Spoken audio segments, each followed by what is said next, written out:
Hostin's obsession with race gets thrown back in her face. Today's video comes to us from Sunny Hostin. Sounds like a town. We're in Sunny Hostin. She was on PBS's Finding Your Roots, a show dedicated to researching celebrity ancestry. For context, Sunny is a staunch supporter of reparations and has made a fortune spewing nonsense about white privilege and racial justice. Well, turns out she's not as oppressed as she claims she is. She's actually the descendant of slave owners from Europe. Here's of this. Will she continue to do that when she is now one of them? Dana. And it is funny. She is so wrapped up in identity, and she had no idea who she was. Greg Gutfeld and Megyn Kelly recently released scathing critiques. Sunny Host was so cruel that it's a wonder her Wi-Fi didn't cut out of sheer humiliation. This wasn't a courteous disagreement or a gentle prod towards self-reflection. Rather, it was an off-site double-pronged roast that was utterly uncoordinated, unrelenting, and cruel. Poor Sunny was caught in the crossfire like a mosquito flying into a bug zapper. Disgusting. She's Anna Navarro in your wildest imagination. You could never solo host a show. You will only ever make it as part of an ensemble, and you could never hope to achieve the success that Tucker Carlson has. So you can sit in your little cheap seats all day long and enjoy your little negative henpecking, but your careers are going nowhere, and Tucker is about to... Greg Gutfeld and Megyn Kelly are media titans who don't waste time criticizing anything they believe shouldn't be said.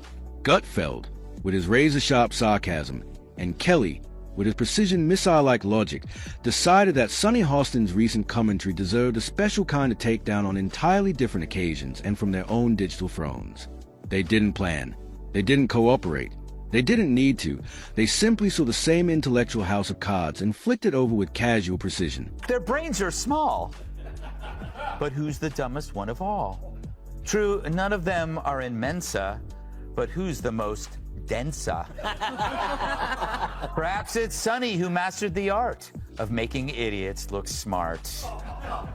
Now, The View could ask a mirror who's the dumbest one of all, but there's no way that glass doesn't shatter. So instead, let's check out this clip from Monday's episode of The View when the ladies put their science caps on and discuss the solar... If you've watched The View, you know that it's more of a dated theatrical performance and a discussion show with opposing viewpoints vying for supremacy. But in the most recent round, the contest to see who can shout the loudest, unfortunately for Sunny Hostin, Greg and Megyn, who are miles away and on entirely different shows, both noticed that swing and thought it was the ideal opportunity to throw some harsh reality checks in. Sunny Hostin chose to go for the intellectual fences and ended up looking like a complete idiot. Melania Trump came out and said she's about as pro-choice as they come. And here was the reaction on The View. I think she hates him. Yeah, well, yeah. Okay, so we can all agree on that. That's a given. I also think that she wants to take him out. She does not want to be the first lady anymore. Look, this is a network that still runs out fact checks to these women, like it's concerned about them staying factual. She hates Trump. She doesn't want to be near him. She doesn't want to be president again. She destroyed the Rose Garden, and she hates Christmas. That is what passes for news on a network they did a presidential... If verbal sparring were a sport, Sunny's opinion might become the gold standard for how not to attend a fight, because she not only lost but also stumbled over her own talking points and fell into public humiliation. Megyn calmly and quietly presented her criticism with the dignity of a surgeon and the force of a jackhammer, while Gutfeld, speaking from his corner of the Fox News world, cut through her reasoning like it was composed of wet tissue paper. You know, I make fun of The View a lot, but that's only because they keep talking. Those hens are always clucking. They get to say stupid stuff for an hour every day, and then I get to say stupid stuff for an hour every day, except on purpose. But every now and then, one of those dingbats inadvertently says something that reveals modern liberal thought so perfectly it deserves further study. You know, like a weird serpent that washed up on the beach and you want to poke it with a stick. Shall we analyze this magnificent train wreck?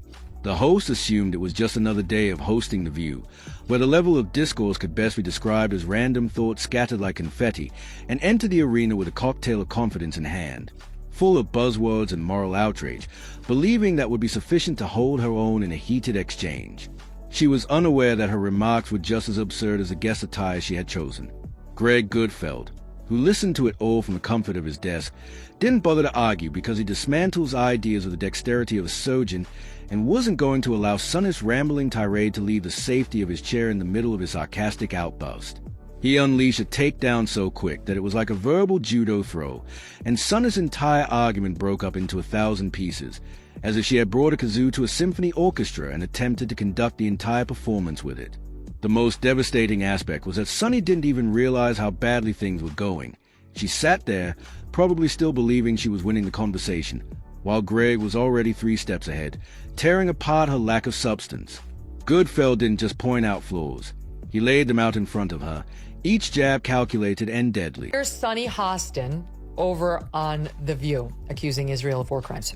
There is an international human rights body of law, and when you look at that law, part of it is retaliation against innocent civilians collectively. Not committing war crimes.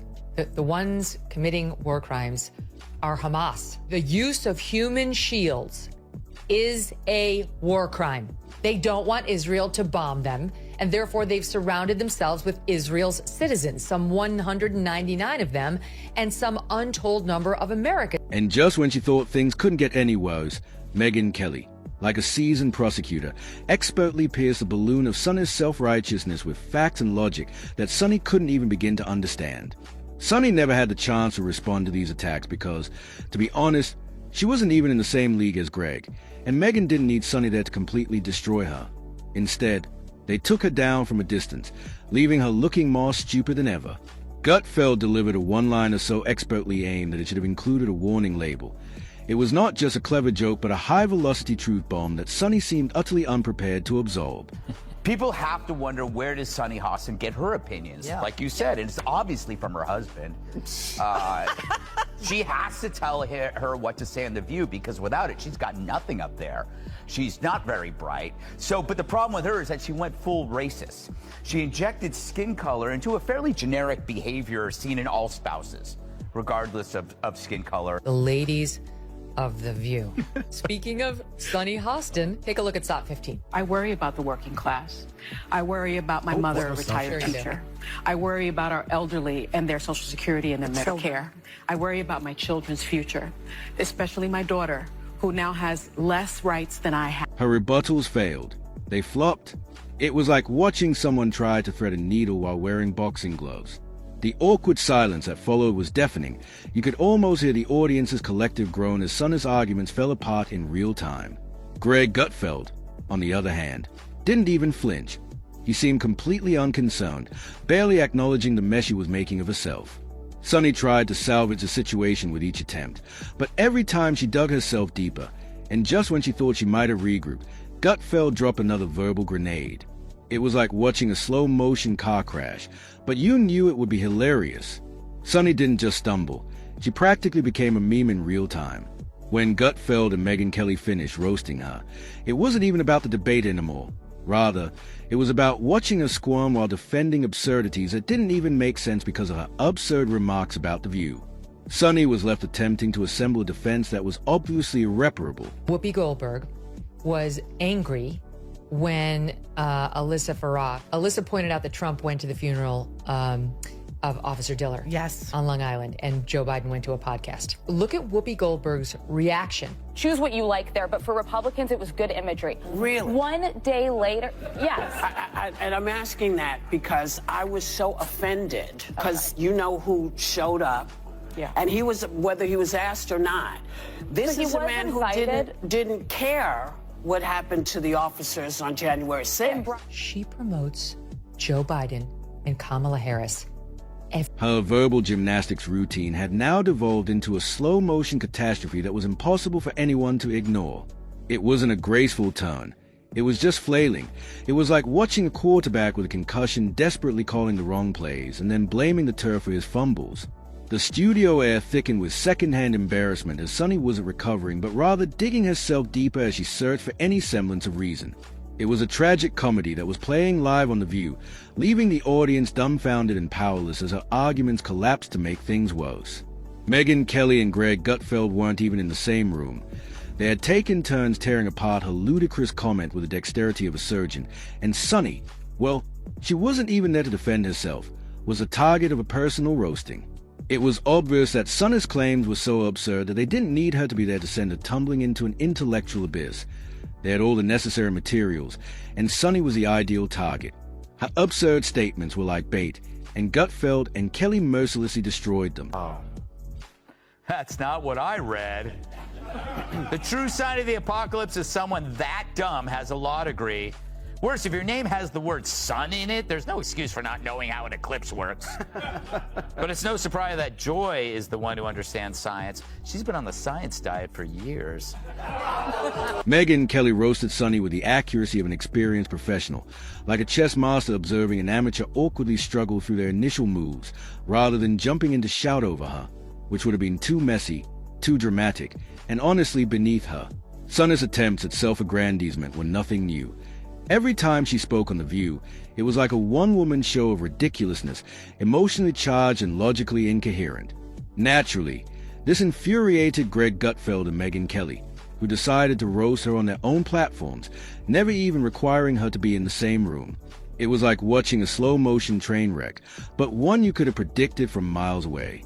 When Kelly finally delivered her critique, it wasn't a loud, angry rant, but rather icy, clinical, and devastating. She didn't just disagree with Sunny's flawed reasoning. She dismantled it calmly, dismantling it like she was disassembling IKEA furniture, with no drama or mess, just ruthless precision.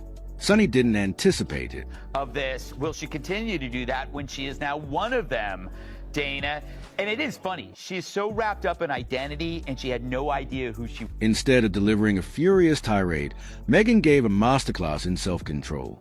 There was no shouting or frenzied hand gestures, just a string of astute remarks that, as Sunny fumbled to maintain her worn-out talking points, ripped Sunny's posture apart like a velvet guillotine. Like a teacher carefully marking an essay so full of errors that it might as well have been written in crayon, Megyn calmly dismantled them one by one. Sunny's excessive and frequently absurd commentary on The View had drawn the attention of Greg and Megyn, who were fed up with a never-ending barrage of nonsense. So what did they do? They made fun of her from the comfort of their own shows, where Sunny was unable to interrupt or avoid their verbal attacks. Sunny, in all her irrational glory, was never there to defend herself.